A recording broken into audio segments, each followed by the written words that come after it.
सत्यशोधक प्रबोधन महासभेच्या वतीनं आज आपण महात्मा फुले यांच्या जन्म द्विशताब्दी निमित्तानं हेरिटेज वॉक म्हणजे सत्यशोधक द रिअल हेरिटेज वॉक या कार्यक्रमाची सुरुवात समता भूमीतून करतो आहोत।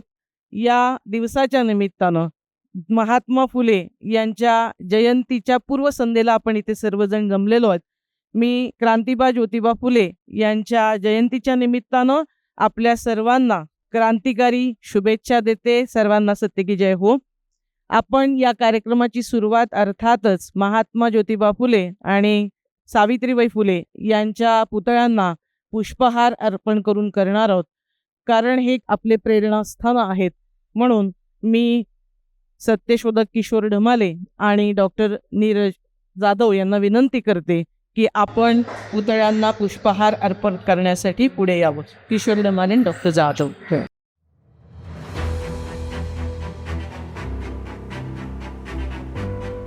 सत्य की जय। सर्वांचे आदी घर सत्य सर्वांचे आदी घर, सर्व धर्मांचे माहेर, सर्व धर्मांचे माहेर, जगा माझी सुख सारे, जगा माझी सुख सारे, आस सत्याची ती पोरे, आस सत्याची ती पोरे, सत्य सुखाला आधार, सत्य सुखाला आधार, बाकी सर्व अंधकार, बाकी सर्व अंधकार, आहे सत्याचा बाजोर, आहे सत्याचा बाजोर, काळी बन्नाचा तो नीर, काळी बंडाचा तो नीर, बळ सत्याचे पाहुनी, बळ सत्याचे पाहुनी, बहुरूपी जळे मनी, बहुरूपी जाळे मनी, खरे सुख नटानो हे, खरे सुख नटानोवे, सत्य ईशावर जू पाहे, सत्य ईशावर जो आहे, ज्योती प्रार्थी सर्व लोका, ज्योती प्रार्थी सर्व लोका, व्यर्थ डंबा पेटू नका, व्यर्थडंबा पेटू नका, सत्य सर्वांचे आदिगर, सत्य सर्वांचे आदिगर, सर्व धर्मांचे माहेर, सर्व धर्मांचे माहेर।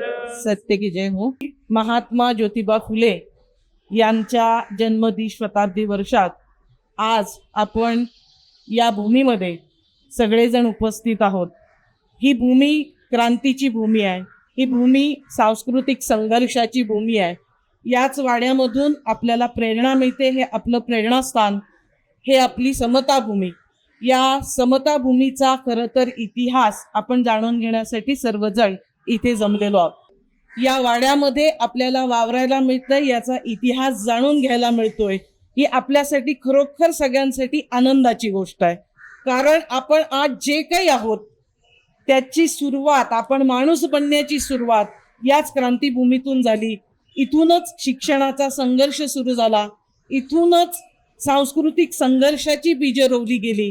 आणि म्हणून अशा ऐतिहासिक एका क्रांतीभूमीमध्ये सत्यशोधक प्रबोधन सभेच्या वतीनं मी प्राध्यापक प्रतिमा परदेशी तुमचं सहर्ष स्वागत करते। या कार्यक्रमाच्या सुरुवातीला आपण महात्मा ज्योतिबा फुले आणि सावित्रीबाई फुले यांच्या पुतळ्यांना पुष्पहार अर्पण केला। हा पुष्पहार अर्पण करत असताना आपल्या सगळ्यांच्या मनात एक कृतज्ञतेची भावना आहे। हा पुष्पहार म्हणजे आपण विचारांचे एक नमन त्यांना अर्पण या निमित्तानं केलेला आहे। या वाड्यामध्ये जो इतिहास घडला तो अत्यंत महत्त्वाचा आहे। आपण ज्या परिसरामध्ये आहोत, ज्याला जुना गंज पेठ असं म्हणतात आणि आता महात्मा फुले पेठ असं ज्याचं नामकरण झालेलं आहे। क्रांतिबा ज्योतिबा फुल्यांचा हा वाडा, ही समता भूमी, ही प्रेरणा भूमी का आहे? कारण मुळात त्यांनी इथे राहायला येणं हीच एका संघर्षाची सुरुवात होती। एका विशिष्ट पार्श्वभूमीवर, एका सामाजिक सगळ्या पटलावर आपण जर पाहिलं तर महात्मा ज्योतिबा फुले जेव्हा इथे राहायला आले त्याच्या अगोदर त्यांचे वडील गोविंदराव फुले यांच्यासोबत याच गणपेठेच्या परिसरात त्यांचं राहतं घर होतं. महात्मा फुले सावित्रीबाई या दोघांनी जो संघर्ष सुरू केला त्याची सुरुवात अर्थातच ज्ञानाची दारं आपल्या सगळ्यांना खुली करण्याच्या कृतीपासून. हे आपल्याला माहिती आहे 1 जानेवारी 1848 पहिली शाळा भिडेवाड्यामध्ये मुलींसाठी क्रांतीबा ज्योतिबा आणि सावित्रीबाईंच्या प्रेरणेनं पुढाकारानं आणि प्रयत्नानं सुरू झाली. पण या शाळेचा संपूर्ण इतिहास आपण पाहिला तर हा संघर्ष काय होता.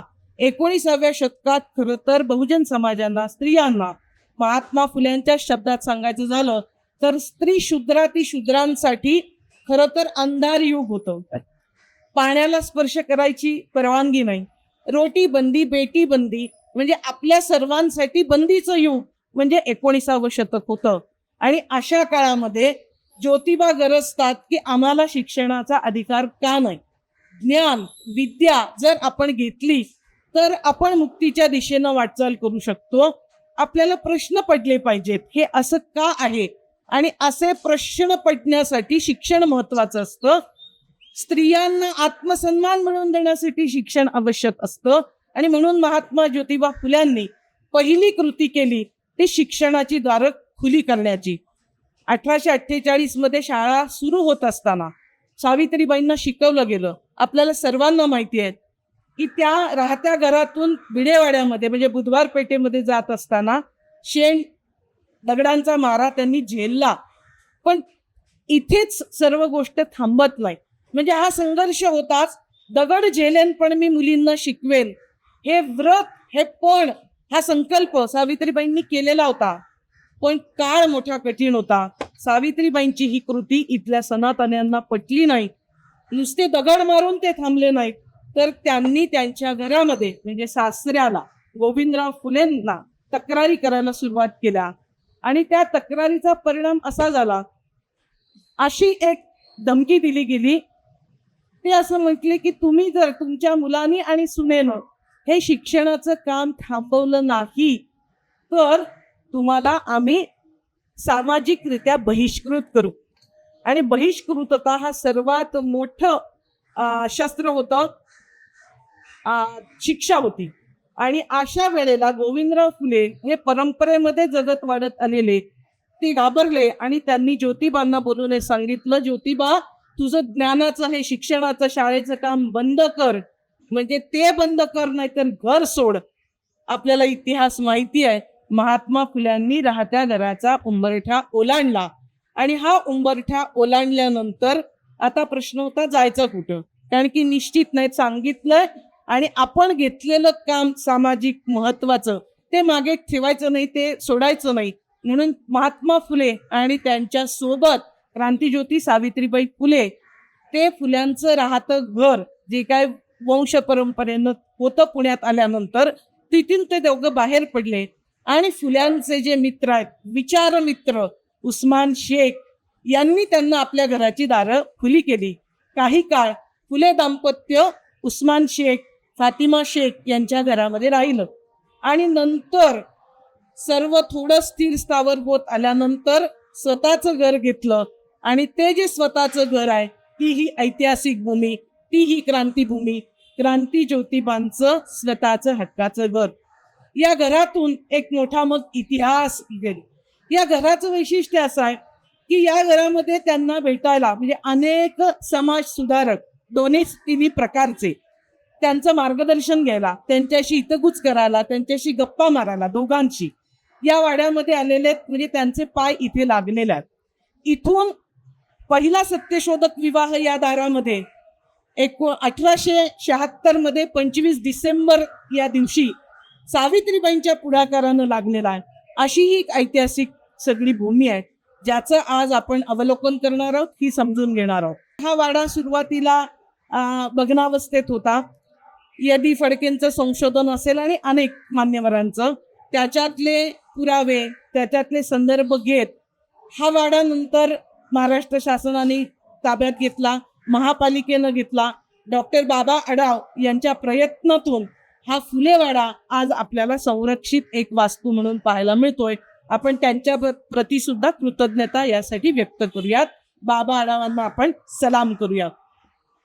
या वाड्यामध्ये आपण पाहताय आज शासनाकडून फुले दाम्पत्यानं केलेल्या महत्वाच्या कृती त्या शिल्प म्हणून इथे उभारल्या गेलेल्या आहेत. इथे शाळा चालली, इथे रात्रशाळा चालली. इथे जे शिकले ते नंतर सत्यशोधक शिक्षक पण झाले आणि इथूनच जे शिकले, जे शिकवत होते, जे शिकत होते, अशा लोकांनी जेव्हा दुष्काळ पडला तेव्हा अन्नछत्रासाठी सुद्धा हीच माणसं आपल्याला पुढे आलेली दिसतात. त्यांचा एक संपूर्ण इतिहास आपण त्या वास्तू पाहत पाहत आता सुरू करणार आहोत. आपण सगळ्यांनी मनात ही भावना ठेवू की एक अत्यंत ऐतिहासिक भूमीत आपण प्रवेश करतो आहोत. आपल्याला ज्यांच्यामुळे आज हे दिवस पाहायला मिळालेले आहेत अशा दाम्पत्याच्या घरामध्ये आपण प्रवेश करतो आहोत. ही कृतज्ञता भावना आपल्या मनात घेऊन आपण फुलेवाड्यामध्ये प्रवेश करूया. आज इथे सत्यशोधक रिअल हेरिटेज वॉक याची सुरुवात आपण महात्मा फुले आणि सावित्रीबाईंच्या घरात प्रवेश करून करणार आहोत. इथे आलेल्या सर्व तरुण मित्रमैत्रिणींचं मी पुन्हा एकदा मनपूर्वक स्वागत करते आणि आपल्या वारसा भेटीला आपण सुरुवात करूया. 19व्या शतकामध्ये एक वेगळ्या प्रकारची संस्कृती होती. आपण बरेचदा एकतर्फी संस्कृती ऐकलेली आहे, पण खरी संस्कृती सुद्धा आपल्याला लक्षात घेतली पाहिजे. म्हणूनच अशा वारसा भेटींचं आपण आयोजन करत असतो. पुण्यामध्ये 19व्या शतकामध्ये वाडे ही एक संस्कृती होती. वाडा हा काय होता, म्हणजे खरं तर नुसतं एक घर असेल ते घर, अनेक उमऱ्यांचं घर म्हणजे वाडा, आणि त्याच्यापेक्षा जास्ती उमरे असतील ती चाळ, ही पद्धत होती. चाळी मुंबई सारख्या शहरांमध्ये अधिक होत्या, पण पुण्यामध्ये वाडा संस्कृती होती. इथे गायकवाड वाडा, नंतर आता त्याला केसरीवाडा जे म्हटलं गेलेलं आहे, रास्तेवाडा, फुलेवाडा, अशी वाड्यांचं एक सांस्कृतिक वारसा आपल्याकडे 19व्या शतकापासून दिसतो. आणि वाड्यांची रचना जी आहे साधारणतः पडवी असायची, एक बैठकीची खोली, आणि यांचं घर थोडं मोठं आपल्याला दिसतंय. काम मोठं आहे, घर मोठं आहे, आणि त्या सगळ्या घराचा उपयोग, खोलीचा प्रत्येक कोपऱ्याचा उपयोग हा इथे एका विशिष्ट भूमिकेतून विशिष्ट कार्यासाठी आपल्याला झालेला दिसतो. ही पहिली जी खोली आहे म्हणजे आलेल्या पाहुण्यांचं स्वागत करणारी, गप्पा गोष्टी करणारी ही खोली आहे. खोली आता शासनाने जी संग्रहित केलेली आहे. एक चांगली गोष्ट, इथे महात्मा फुल्यांचा जीवनपट त्यांनी लावलेला आहे, याच्यासाठी की कुठल्या साली काय झालेलं आहे, म्हणजे त्यांचं प्राथमिक शिक्षण कुठे कसं झालं याची चित्र पण आता त्याच्याबद्दल आपण अधिक बोलणार आहोत. तर इथून एक माणसाला हे येतं कल्पना की आपण महात्मा फुल्यांचं काय काय गोष्टी पाहणार आहोत.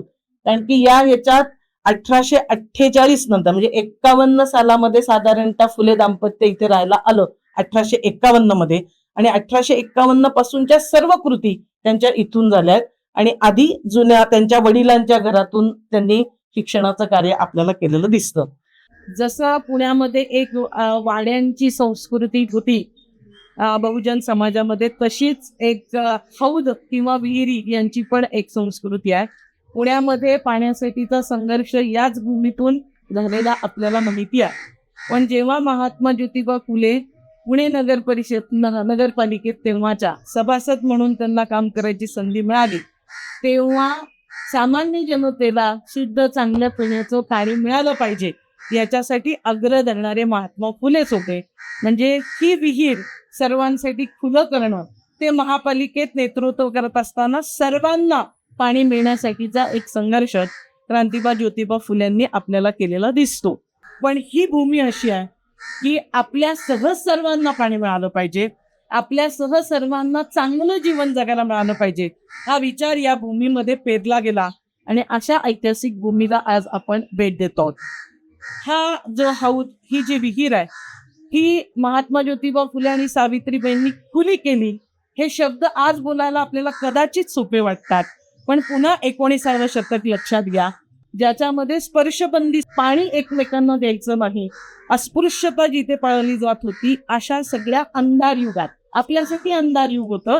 कारण स्त्रियांनी उंबऱ्याच्या बाहेर पडायचं नाही असं जिथे सांगितलं गेलं, अशा काळामध्ये स्वतःचं घरच सार्वजनिक करणं, म्हणजे विहीर तर केली, पण हा परिसर सर्वांसाठी उपलब्ध आहे, ही एक भूमिका. आणि सत्यशोधक भूमिका म्हणजे काय, तर केवळ व्यक्तिगत सुख नाही, माझं व्यक्तिगत सुख त्याच्यातच आहे जे समाजाचं सुख आहे, मी सुखी तर समाज सुखी, हा विचार या भूमीतून पेरला गेला.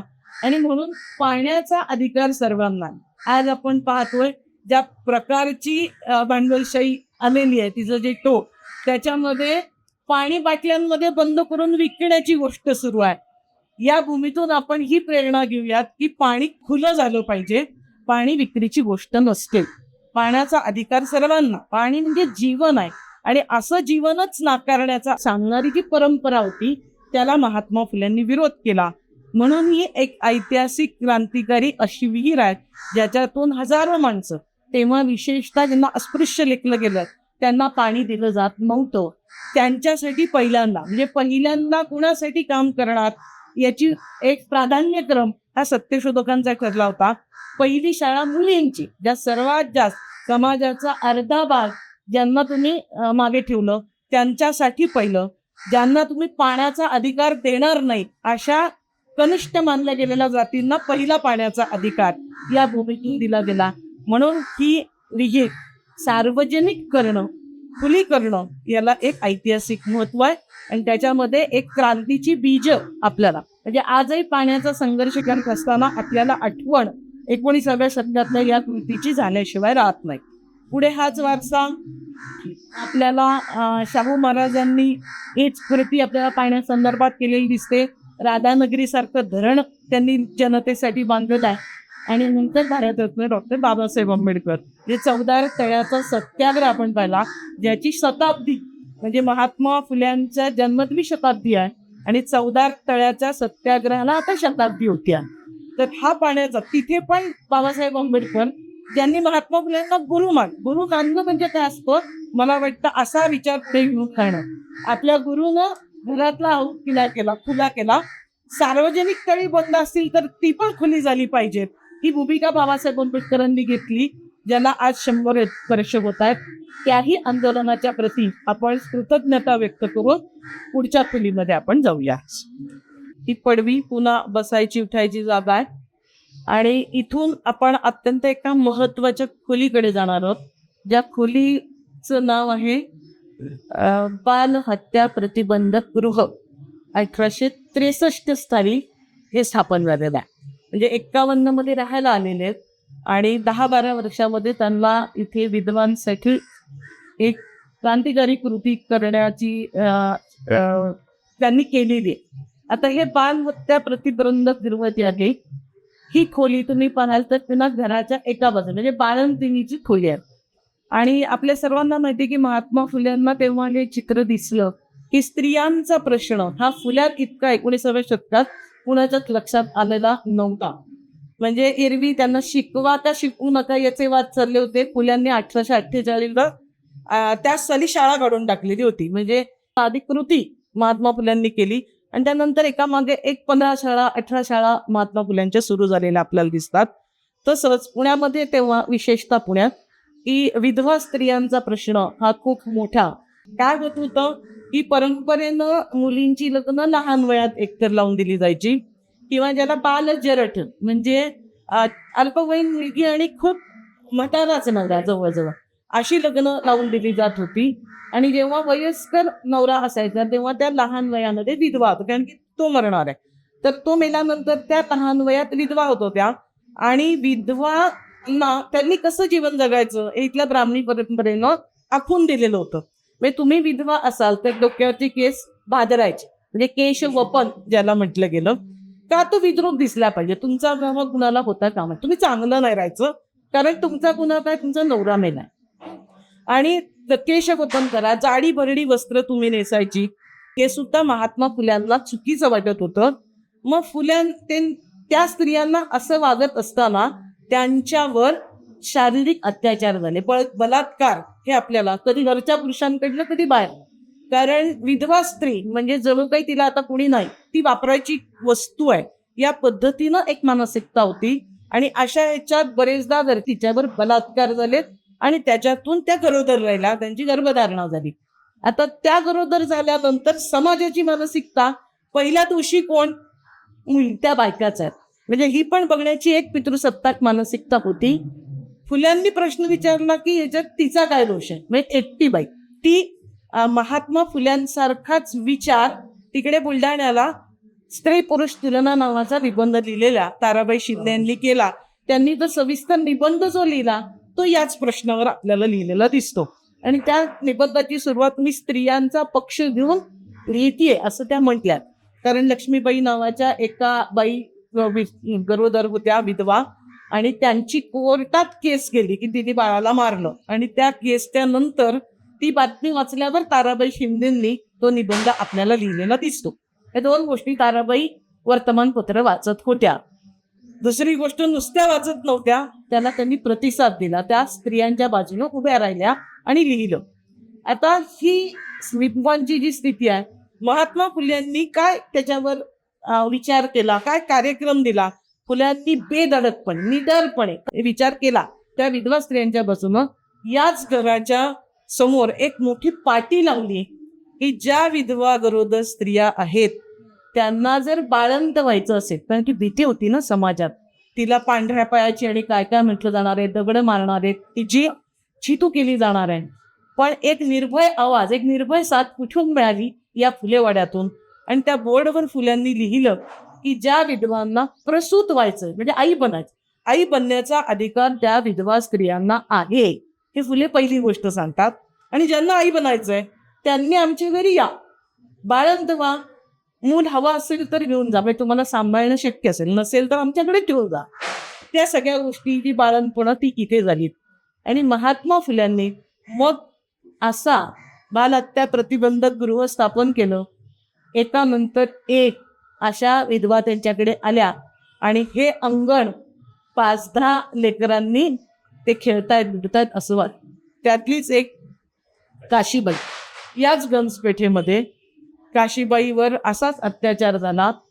ती जीव द्यायला निघाली आणि ती जीव द्यायला निघाली असताना महात्मा फुल्यांनी लकडी पुलावरनं तिला हाताला धरून आणलं आणि सावित्रीबाईंना दिलं. सावित्रीबाईंनी तिला समजून सांगितलं की तू जीव देणं हा याच्यातून उपाय नाही, तुला जीवन जगण्याचा अधिकार आहे, तू तुझं बाळ जन्माला घाल, हवं असेल तर घेऊन जा. ते बाळ जन्माला आलं.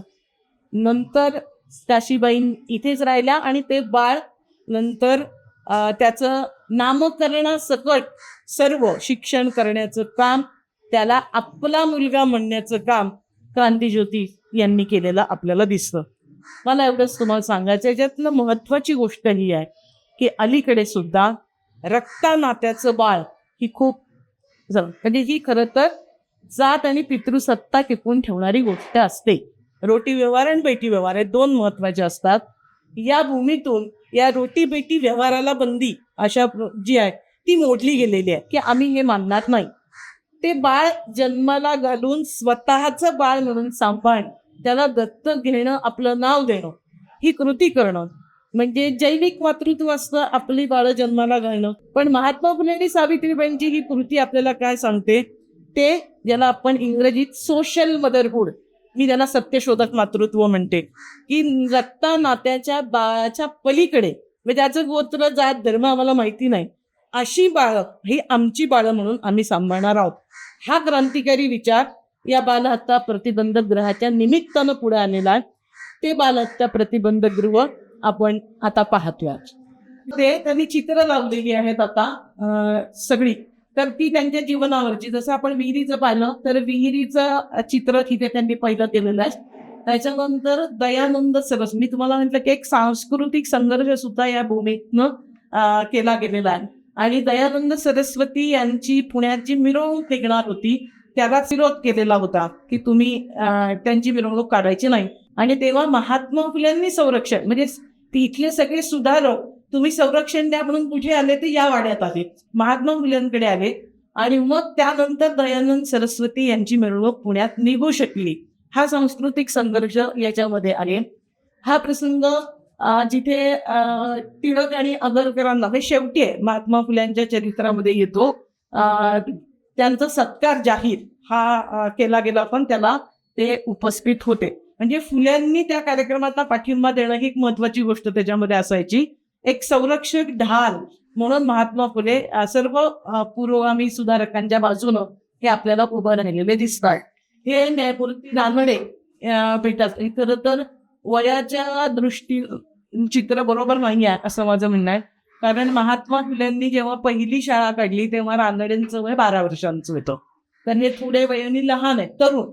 रानडे सुद्धा मी म्हटलं अनेक सुधारक भेटीला येत होते आणि मार्गदर्शन घेत होते की याच अंगणामध्ये पहिला सत्यशोधक विवाह झालेला होता तो ज्ञानोबा ससाणे यांचा.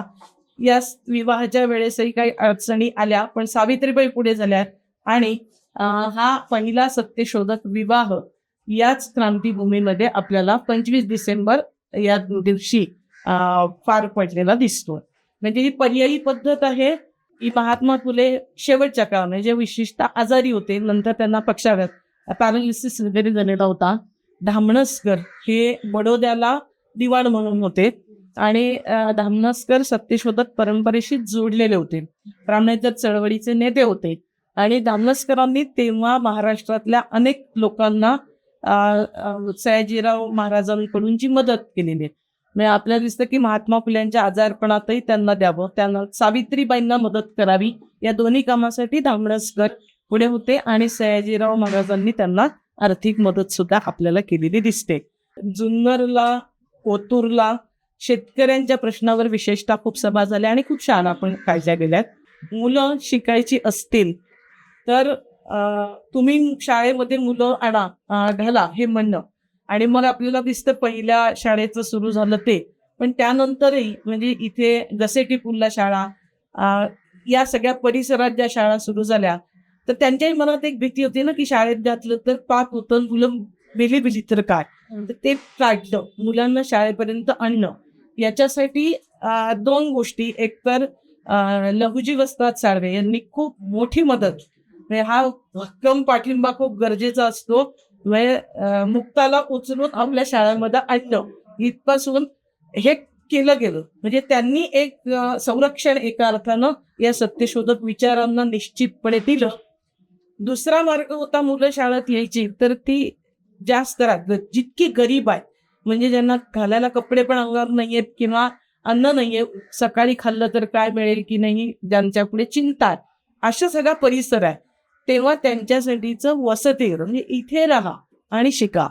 म्हणजे शिक्षणामध्ये जे अडसर आपल्याला दूर करता येतील आपल्या पातळीवर तो प्रयत्न फुल्यांनी केला आणि मुलांसाठीचं वसतिगृह जे स्थापन त्यांनी केलेलं होतं. इथे अनाथ मुलं वाढली वगैरे झालीच आणि फुल्यांचा हा वाडा इतका सगळ्यांसाठी खुला. म्हणजे जेव्हा यशवंतचं लग्न करायचं होतं तेव्हा जी होणारी सून आहे तिला इथे शिक्षणासाठी आधी ठेवलेलं आहे आणि ती शिकली मग लग्न केलेलं आहे. तर ही दृष्टी आहे की म्हणजे हा वारसा पुढे गेला पाहिजे. विद्ये विना मती गेली, मती विना नीती गेली, नीती विना गती गेली, गती विना वित्त गेले, इतके अनर्थ एका अविद्येने केले. म्हणून वसतिगृह काढणं, शाळा काढणं, शाळांचं जाळं पसरवणं ही क्रांतिकारी गोष्ट सत्यशोधक चळवळीनं आपल्याला केलेली दिसते. हा पुण्यामधला विश्रामबाग वाड्यातला प्रसंग आहे. ड्यूक ऑफ कनॉट याचा सत्कार होता आणि तेव्हा म्हणजे ब्रिटिश पुणे अधिकाऱ्याचा सत्कार म्हणजे निमंत्रण कोणाला येणार हा चर्चेचा विषय, सर्वसामान्यांना नाही विषय. जी तुम्ही बाकीची मंडळी पाठतात ती विशिष्ट पगडी घातलेली त्यांना तर निमंत्रण मिळालंच, पण या समारंभाला महात्मा ज्योतिबा फुल्यांना पण निमंत्रण मिळालं कारण की पुण्यात त्यांना टाळता येणार नाही, हेच मार्गदर्शनाला इथे येत होते. त्यामुळे फुल्यांना पण बोलवलं आणि फुल्यांचा ब्रिटिशांशी संवाद आणि विसंवाद दोन्ही सुरू होतं की तुमचं काय चुकतंय, सत्ता तुझी राणीबाई हे सांगतात, ठीक नाहीये इथे काही, चोहीकडे भटशाही हे सांगतायतच, पण तुम्ही काय केलं पाहिजे शाळेसाठी हे पण फुल्यांनी सांगितलेलं. म्हणजे ब्रिटिशांकडे पाठच फिरवायची हे काही त्यांनी केलं नाही. या सत्कार समारंभाला जेव्हा त्यांना बोलवलं गेलं मग मी तिथे जाणार आहे. म्हणजे आपण फुल्यांकडून या सत्यशोधक चळवळीकडून हे शिकलं पाहिजे की आपला संपूर्ण वर्तन आपण एक सामाजिक भूमिका घेतो तेव्हा ते कसं असलं पाहिजे. तर फुल्यांनी मी कोणाचा प्रतिनिधी आहे, हे कोणाकोणाचे असतील, पण मी एका धर्माचा प्रतिनिधी नाही, एका जातीचा प्रतिनिधी नाही. ते शेतकरी वेशात गेलेले आहेत की या कष्ट करणाऱ्या शेतकऱ्यांचा मी प्रतिनिधी आहे. आणि ती पुढे आपण मुख्य हॉल त्यांचा आहे, त्याच्यात तिथे जाऊया. हा एक पुन्हा मोठा हॉल आहे, जे 2 मजली घराचा उल्लेख आपण केला. म्हणजे कुठे वाचत असतील फुले, कुठे लिहित असतील, तर ती एक वाचनाची त्यांची अभ्यासाची खोली होती. आणि त्यांचं चित्र जे ऑथेंटिक आहे असं तर या घरामध्ये म्हणजे गुलामगिरी असेल, हंटर, सगळे जे सार्वजनिक सत्यधर्म, शेतकऱ्याचा असूड, हे ग्रंथांची सगळी रचना निर्मिती या भूमीतून झालेली आहे. आता हे संरक्षक स्मारक केल्यानंतर आपल्या सर्वांच्या सोयीसाठी एक मोठं चित्र इथे लावलेलं आहे. चांगलं चित्र बनवलं, कारण की चांगलं चित्र बनवणं हे सुद्धा महत्वाचं आहे. निगेटिव्ह उपलब्ध झाली जी बाबा आढावांनीच उपलब्ध करून दिली आहेत. कारण एक विश्वासू माणूस, कोणाकडे साहित्य द्यायचं तर बाबांकडे तेव्हा दिलं गेलं. आणि ती त्या जी रील होती त्याच्यावरनं तो फोटो, ज्याच्यामध्ये आपल्याला तो फोटो यासाठी महत्वाचा की त्याच्यामध्ये सगुणाबाई आहेत आणि त्याच्यामध्ये फातिमा शेख आहे. एकमेव फोटो आहे आणि ज्याची निगेटिव्ह डेव्हलप केली गेलेली आहे. त्यामुळे मूळ फोटोला एक महत्व आहे. आणि हा फोटो आपण लक्षात ठेवून हा आपल्याला जेव्हा शेअर करायचं असतो, कोणाला पाठवायचं, तेव्हा हे आपण लक्षात घेऊया.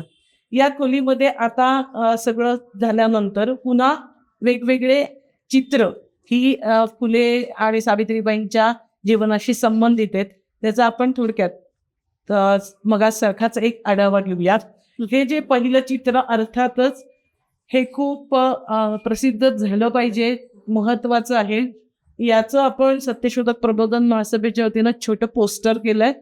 पुढच्या वेळेला आपण ते पोस्टर प्रदर्शन पण त्याच्यासोबत ठेवूया. हे 24 सप्टेंबर 1873 सत्यशोधक समाजाची स्थापना. ही सत्यशोधक समाजाची मिरवणूक काढलेली आहे. आता ही जी मिरवणूक काढलेली होती, आपल्याला फुल्यांच्या चरित्रामध्ये, वाङ्मयामध्ये असं सापडतं की गुढीपाडवा होता आणि गुढीपाडव्याच्या दिवशी सर्व सत्यशोधक एकत्र जमले. 2 लांब उंचीचे बांबू खरेदी केले गेले, ताग्यांनी कापडं आणली, ती हळदीत बुडवली, त्याच्यावर सत्यमेव जयते लिहिलं आणि त्या सत्यमेव जयते ध्वजाची मिरवणूक ही काढली गेलेली होती. तर ती एक सत्यशोधक समाजाच्या मिरवणुकीचं कल्पनाचित्र याच्यामध्ये काढलेलं आहे. सत्यशोधक विवाह किती काय काय बंद झालं याचा सगळा अहवाल त्याच्यामध्ये आहे. आणि दुसरी एक महत्वाची कृती समाजाच्या वतीनं केली गेली होती, म्हणजे सत्यशोधक विवाह सामूहिकपणे लावणं. ती खूप महत्वाची आहे, कारण एकट्यानं लावणं, समूहानं लावणं त्याच्यात फायदा हा खर्चही कमी होतो आणि ज्यांना ज्यांना शक्य ते सगळे त्याच्यात सहभागी होतात. तर असे सामुदायिक विवाह सत्यशोधक समाजाने लावलाय, त्याचं एक कल्पना चित्र आहे. रात्रशाळा इथे सुद्धा आणि अनेक ठिकाणी फुल्यांनी चालवली. आणि या घरामध्ये अर्थातच मुलींसाठीची रात्रशाळा होती, म्हणजे जे दिवसा पाठवू शकत नव्हते पालक, काम करायला लागेल, मजुरीला जाऊन, वेगवेगळी कारणं, तर रात्रशाळेमध्ये थोड्या वयस्कर मुली, महिला पण येऊ शकत होत्या स्वयंपाक वगैरे झाल्यानंतर.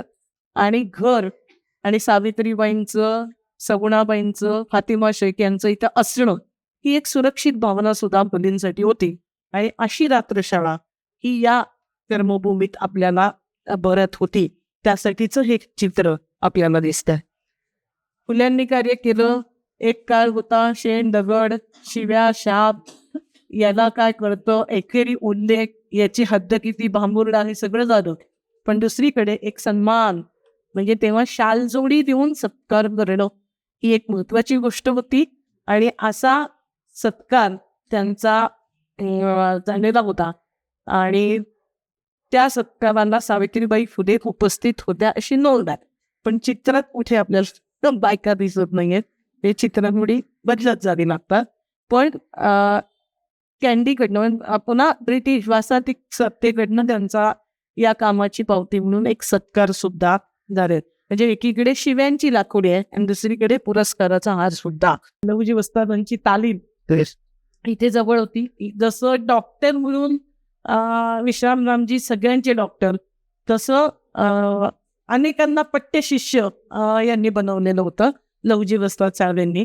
पण त्यांची केवळ तालीम नाही आहे. ही तालीम पुन्हा दोन प्रकारची, एक तर शारीरिक शिक्षण देतात, पण हे शारीरिक सौष्ठव जमा करत असतानाच ते कशासाठी वापरात आणणार आहोत.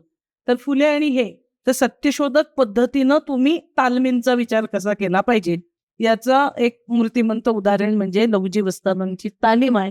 आणि विचारांचे असल्यामुळे लहुजी या सगळ्या सत्यशोधक विचारांसोबत आपल्याला राहिलेले दिसतात. ही एक कल्पनाचित्र आहे. मी म्हटलं सर मजली करत असताना कदाचित वर खोली असावी अभ्यासाची आणि पुस्तक लिहित असतानाचं चित्र आहे.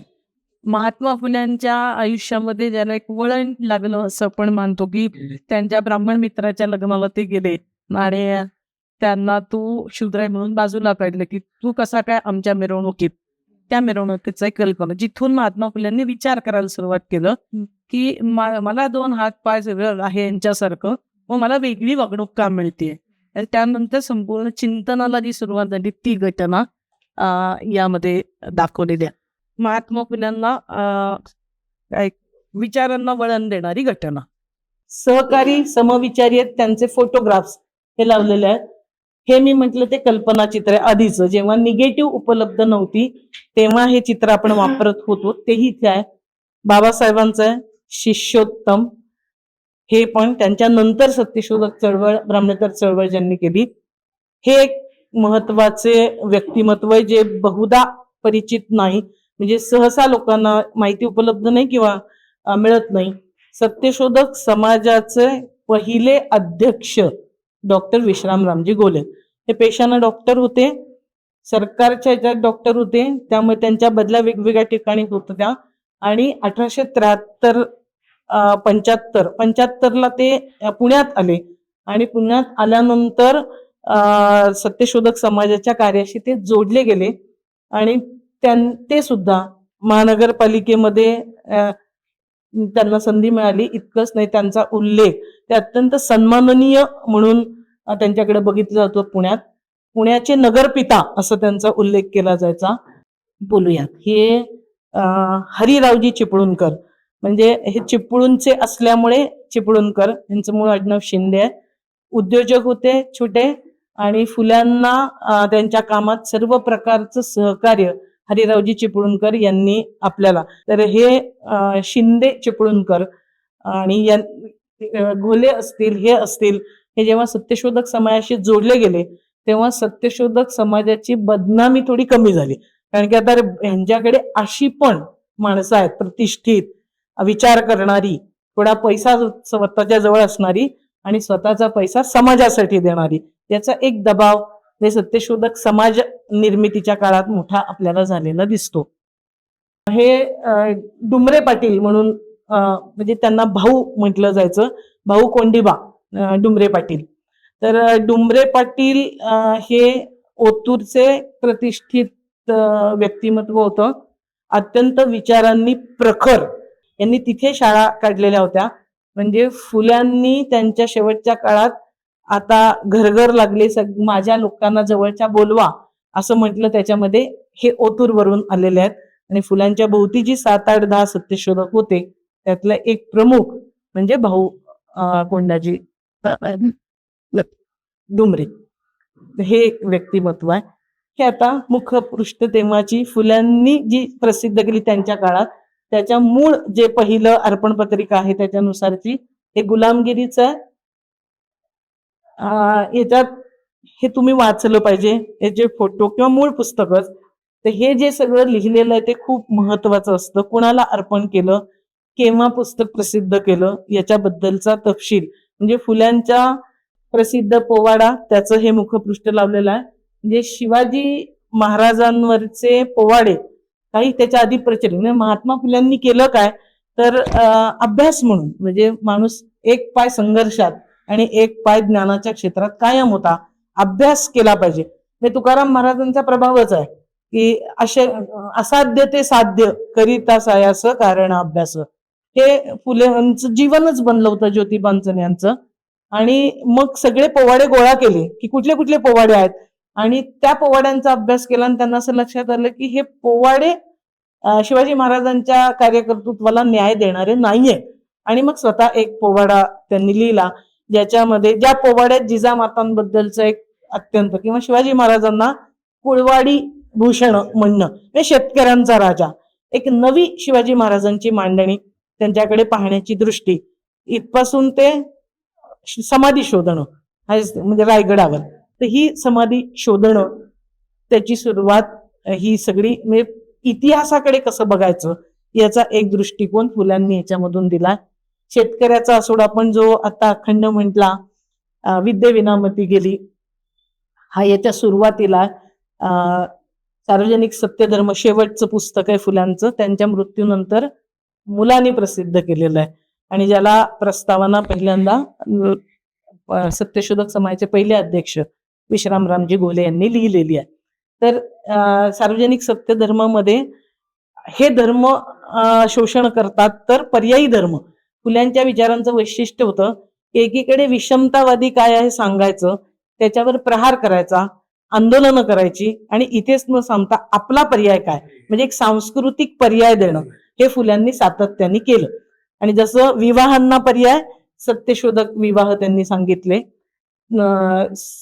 हे पोवाडे मान्य नाहीत, मग ते स्वतः पोवाडा लिहित आहेत. तसंच हा धर्म मला मान्य नाहीये ब्राह्मणी धर्म, तर मी ते कुठल्या धर्मानुसार चालेल तर त्याचं एक प्रारूप, एक मॉडेल सार्वजनिक सत्यधर्म शीर्षक पाहाल, सर्व धर्म पुस्तकं ही त्या त्या धर्मासाठी असतात, म्हणजे तू त्या धर्माचा का तरच बोल. फुले इथे जातात की आमचा धर्मच सार्वजनिक आहे आणि आमच्या धर्माचं बीज मूळ पाया काय तर सत्य आहे. तर हा एक नवा पर्याय आणि ज्याच्यामध्ये तुम्ही कसं वर्तन करावं, सत्य वर्तन काय, हे हस्ताक्षर हे मराठी आणि मोडी दोन्ही इंग्रजी पण येत होतं फुल्यांना, त्यामुळे ती मूळ हस्ताक्षर ती मोठी डिजिटल कॉपी करून इथे लावण्यात आलेली आहे. ही तुम्ही सगळी मूळ पाहावी अशी विनंती या निमित्त सगळ्यांना आहे. आता ही शेवटची खोली चित्र लावलेली आहेत पुन्हा, ज्याच्यातून आपण प्रेरणा आणि विचार घेतला पाहिजे. त्यातली 2 चित्र आहेत ती शाळांची आहे आणि एक चित्र आहे ते विवाहाचं आहे. शाळांची चित्र तुम्ही जर पाहाल तर दोन्हीमध्ये वेगळा तुम्हाला दिसेल की जी पहिली शाळा आहे, जी पंतोजीची शाळा ज्याला म्हटलं जातं, आणि त्यात आपण पाहिलं तर आज आपण म्हणतो डिस्क्रिमिनेशन, भेदभाव आहे. शिक्षणात काय पद्धतीचा भेदभाव तो फक्त सिलेबसमध्ये नसतो, तर याबरोबर खोल्यांमध्ये सुद्धा होता. पंतोजी हे उच्च आसनावर बसलेले आहेत आणि खाली बसलेली तुम्ही मुलं पाहाल तर ती सगळी तुम्हाला एक, आणि त्या वर्गाचा जो हे आहे तिथे कडेला म्हणजे तुम्ही शूद्र असाल तर तुमच्या बसण्याची जागा वेगळी असेल, हे इथे होतं. आणि या पंतोजींच्या शाळांबद्दलही महात्मा फुल्यांनी खूप लिहिलं, अखंडही लिहिलेत. म्हणजे इथे शाळेमध्ये फुले मरी जातीतून आहेत, म्हणजे अस्पृश्य नाही म्हणून कडेला तरी आहेत, अस्पृश्यांना संधीच नाही आहे. आणि असतील तर आपण बाबासाहेब आंबेडकरांचे इतिहासात पाहिलं की त्यांनाही वर्गाबाहेर स्वतःचं गोंडपाठ घेऊन. तर हे शाळेमध्ये 19व्या शतकात हा जातीभेद निश्चितपणे होता. आणि ही शाळा एक चित्र आहे, इथे तुम्ही पाहाल ही मिशनरी शाळा म्हणजे यांनी चालवलेल्या मिशनऱ्यांनी. तर त्या शाळेमधलं चित्र तुम्ही पाहाल तर शिकवणारे शिक्षक आहेत आणि बसायला बाकडी आणि बाकड्यांवर सगळे बसलेत. इथे पंतोजीची शाळेमध्ये जो भेदभाव होता तो मात्र इथे नाही. म्हणजे हा अनुभव फुल्यांना आला की अरे असं कसं काय, एक धर्म आपल्याला ही न लेखतोय आणि हे म्हणतात की नाही सगळ्यांनी सोबत शिका, म्हणून ते विचारात करायला लागलेत आणि मग सार्वजनिक सत्यधर्मपर्यंत ते आपल्याला येताना दिसतात. आता यातलं एक सगळ्यात महत्वाची गोष्ट आपण इथे पाहणार आहोत ते म्हणजे वैरीपत्र, मृत्यूपत्र आहे. जनरली मृत्यूपत्र खूप मालदार माणसं, खूप श्रीमंत माणसं अशी मृत्यूपत्र करतात, कारण की कोणाला काय हिस्सा मिळाला पाहिजे हे त्याच्यामध्ये लिहायचं असतं. आता फुल्यांकडे चढ उतार आपल्याला, कधी परिस्थिती बरी होती, कधी अशा चढ उतारामध्ये, पण नंतर आपल्याला माहिती की वेगवेगळ्या प्रकारचं म्हणजे कात्रजच्या पोपट्याला साहित्य पुराण वगैरे उद्योजक पण फुले होते. आणि त्यानंतर हे घर त्यांनी घेतलेलं होतं आणि वंश परंपरागत एक घर त्यांचं म्हणजे वडिलांकडचं घर होतं. शेती होती त्यांनी स्वतः घेतलेली यांच्या आपल्या कुटुंबियांची. आता या सगळ्या संपत्तीच्या वाटपामध्ये ब्राह्मणी पितृसत्ताक मानसिकतेतून विचार कसा होतो, कोणाला द्यायचं सगळं? मुला, हे तर पहिलं असतं. पण मुलगा म्हणजे कोण? तो आपण जन्माला म्हणजे आपल्या रक्ता नात्याचा अशाला द्यायचं. ही एक परंपरा आजपर्यंत आजही कठीण होतं वेगळं काही विचार करणं. तर फुल्यांनी वैलपत्रामध्ये लिहिलंय म्हणजे एक स्थावर संपत्ती आहे आणि फुल्यांनी दुसरीकडे एक सत्यशोधक वारसा दिलेला आहे. ते असं म्हणतात की ही स्थावर संपत्ती जी आहे ती कोणाला मिळेल?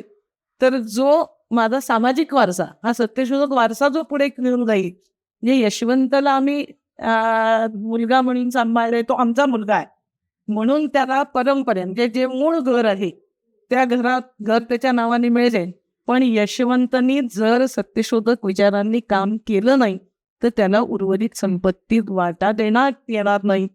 माझ्या पत्नीनं आणि सत्यशोधक समाजीयन म्हणजे सभासदांनी एकत्र यावं आणि ते परिसरातल्या जो हुशार मुलगा मुलगी असेल, जो एका पुढे नेईल, त्याला ती संपत्ती द्यावी. तर हा क्रांतिकारी विचार थेटपणे तुम्ही इथे पहा. चिरंजीव यशवंत नेहमी शाळेत जाऊन योग्य अभ्यास करून हे लिहितात आणि त्यांनी तसं केलं नाही तर माझ्या मिळकतीचा मालक करून त्याचे हातून सर्व कामे चालवून घ्यावी. म्हणजे त्याने चालवली नाही तर त्याला ही संपत्ती द्यायची नाहीये हे ते समाजीयांना पण सांगतात. आता हे वहीपत्र लिहित असताना शेवटच्या ओळींमध्ये आम्ही मेल्यानंतर म्हणजे दोघांच्या वतीनं लिहितात सावित्रीबाई आणि ते, की आम्हाला तुम्ही जमिनीमध्ये पुरा, कारण की जाळलं तर राख होणारे त्याचा काही हे नाही. आणि म्हणून स्वतः आजारी असताना आपण शेवट तिथे करतोय आपल्या या वारसा भेटीचा, स्वतः खड्डा करून ठेवला होता महात्मा फुल्यांनी घराच्या मागे, की इथे मला पुरण्यात यावं. कारण की पुरल्या तर कोळसा म्हणून तरी कामाला येणार आहे, जाळून नाही. तर आणि हा एक पर्यायी विचारच होता की आपला अंत. तर मला वाटतं की आपण सगळ्यांनी, तुमची वय नाही पण विशिष्ट वयात हा विचार निश्चितपणे केला पाहिजे की या सगळ्याचं काय नेमकं आपण करणार, ते कसं करायचं असतं याचा एक आदर्श वस्तुपाठ आपल्याला फुल्यांनी घालून दिलेला आहे. आणि म्हणजे एकीकडे संपत्तीचं विवरण आणि वारसा, मला सगळ्यात याच्यात बघली वारसा दोन प्रकारचा आहे. एक स्थावर वारसा तुमचा असतो आणि एक वैचारिक वारसा असतो. वैचारिक वारसा जास्ती महत्वाचा आहे आणि मला वाटतं की आज आपण त्यांचा वैचारिक वारस बनण्याचा एक महत्वाचा प्रयत्न करतो आहोत हे समजून घेणं आणि याच्या पुढचा टप्पा आत्मसात करणं. आपण समाधीच्या इथे शेवट करूया जिथे त्यांनी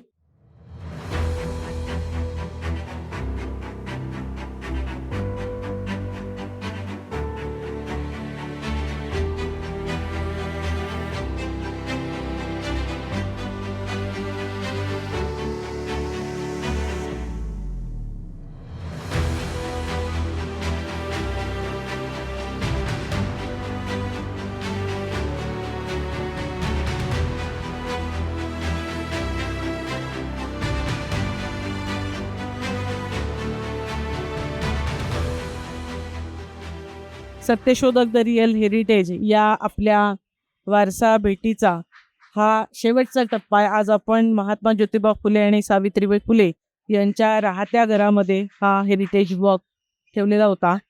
ते तुम्हाला इथे दिसत असेल लिहिलेलं आहे महात्मा फुले यांचं समाधीस्थळ. साधारणतः समाधीस्थळ म्हणजे जिथे अंत्यविधी झालेला असतो वगैरे अशा ठिकाणांना म्हणतात. पण महात्मा फुल्यांनी आपला मृत्यूनंतर काय केलं पाहिजे आपल्या शरीरासोबत याचं विलपत्रामध्ये लिहून ठेवलेलं होतं.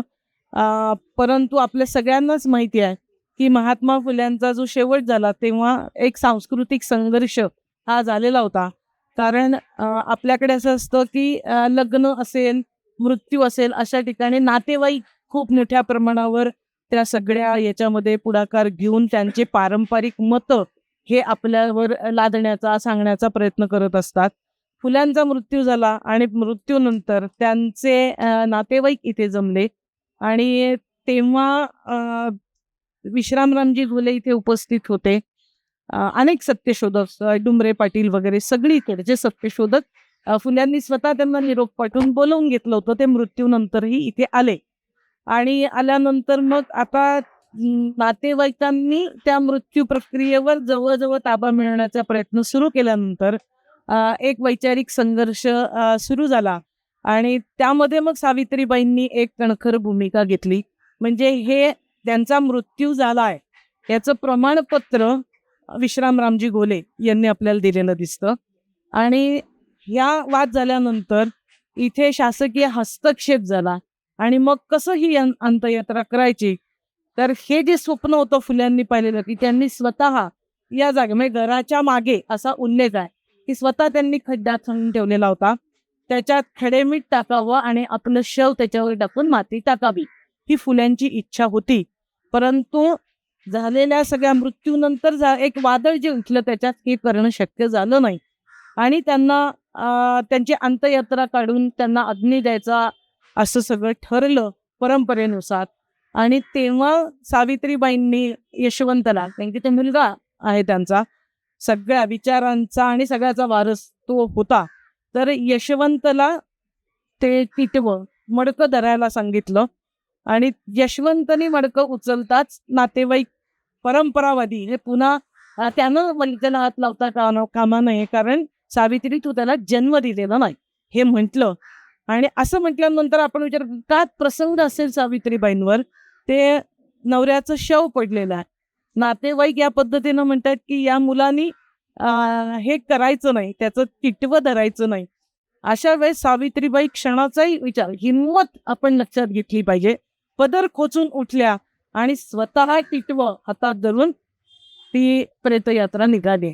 तर मला वाटतं ही पण स्त्रियांच्या मुक्तीच्या चळवळीमध्ये ज्या प्रेरणादायी घटना आहेत त्याच्याकडून आम्ही शिकावं, विचार शिकावा, कृती शिकावी अशी घटना म्हणजे सावित्रीबाई फुलेंनी उचललेलं टिटवं आहे.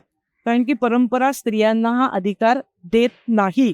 सावित्रीबाईंनी सत्यशोधक संस्कारात त्या वाढल्यात, तोच इतरांवर त्या रुजवण्याचा प्रयत्न करत होत्या आणि म्हणून ते टिटवं त्यांनी उचलून ती अंत्ययात्रा नंतर निघालेली आपल्याला दिसते. तर याच्यातली महत्वाची गोष्ट की स्वतः खड्डा जिथे केला ती ही आहे, म्हणून याला आता समाधी स्थळ असं आपण नाव दिलेलं आहे. आणि ही सुद्धा आपल्यासाठी एक प्रेरणा देण्याची गोष्ट आहे की या पद्धतीनं सत्यशोधक जीवन जगायचं. म्हणजे कसं जगायचं त्याचा संपूर्ण त्यांच्या आयुष्याचा जो पट आपण आता शेवटपर्यंत पाहिला, म्हणजे समजत्या वयापासून कळत्या वयापासून मृत्यूपर्यंत तुम्ही कसं जीवन जगू शकता याचं जर एक पर्यायी प्रारूप, म्हणजे कुठे आयडॉल वगैरे शोधायला जायची गरज नाहीये, ते आपल्या या वारशामध्ये आहेत. तर हा वारसा आपल्याला याच्यासाठी आज आपण सगळेजण भेटलो, ही माहिती जाणून घेतली की याच्यातून आपल्याला प्रेरणा घेऊन आपल्या आयुष्यात व्यक्तिगतरित्या आणि सामूहिकरित्या आपल्याला काय काय कृती करता येतील यासाठी तुम्ही प्रेरित व्हावं या हेतूनं सत्यशोधक प्रबोधन महासभेच्या वतीनं हा वारसा भेटीचा कार्यक्रम आपण आयोजित केलेला होता. तुमच्या सर्वांनी हा प्रतिसाद दिला भरभरून, तुमच्या सर्वांचं मी आभार व्यक्त करते. आणि हा कार्यक्रम इथे संपला असं म्हणणार नाही, कारण ही सुरुवात आहे. जन्म द्विशताब्दी वर्षात दर महिन्याला पुढचा जो आपला कार्यक्रम ठरेल तो आपण साधारणतः रविवारी, आणि त्यालाही तुम्ही सर्वजण, आणि तुम्हाला असं आवडलं असेल तर इतरांना सांगा आणि पुढच्या सहलभेटीमध्ये इतर लोकांना सुद्धा सहभागी करून घ्या. म्हणजे तुम्ही आजपासून फुले विचारांचे कार्यकर्ते बनावेत आणि आमच्या खांद्याला खांदा जोडून आमची साथ करावी अशा अपेक्षेनं मी इथे थांबते. मिलके रहेंगे. सत्य की जय हो.